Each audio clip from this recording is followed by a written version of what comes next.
కరీంనగర్ జిల్లా దుర్షేడ్ గ్రామంలోని ప్రభుత్వ పాఠశాలలో క్షుద్ర పూజలు కలకలం రేపాయి. స్కూల్ ఆవరణలో ప్రధాన ఉపాధ్యాయుడు గది ముందు పసుపు కుంకుమతో పాటు నిమ్మకాయలను పెట్టి క్షుద్ర పూజలు చేశారు. విద్యార్థులు వాటిని చూసి భయభ్రాంతులకు గురయ్యారు. ఎవరో గ్రామానికి చెందిన వారే ఈ ఘటనకు పాల్పడినట్లు స్థానికులు తెలిపారు.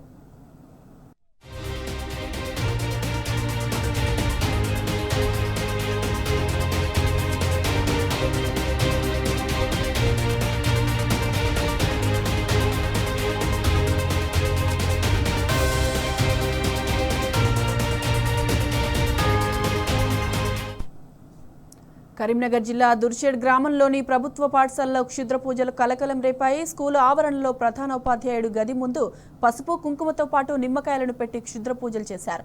విద్యార్థులు వాటిని చూసి భయభ్రాంతులకు గురయ్యారు. ఎవరో గ్రామానికి చెందిన వారే ఈ ఘటనకు పాల్పడినట్లు స్థానికులు తెలిపారు.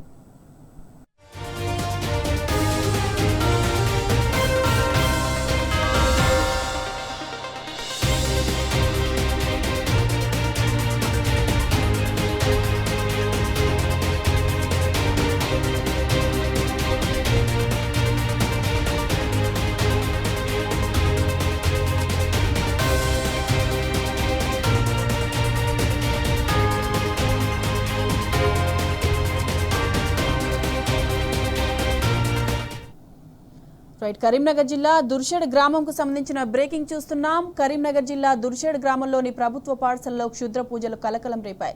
స్కూల్ ఆవరణలో ప్రధాన ఉపాధ్యాయుడు గది ముందు పసుపు కుంకుమతో నిమ్మకాయలను పెట్టి క్షుద్ర పూజలు చేశారు. విద్యార్థులు వాటిని చూసి భయభ్రాంతులకు గురయ్యారు. ఎవరో గ్రామానికి చెందిన వారే ఈ ఘటనకు పాల్పడినట్లు స్థానికులు తెలిపారు.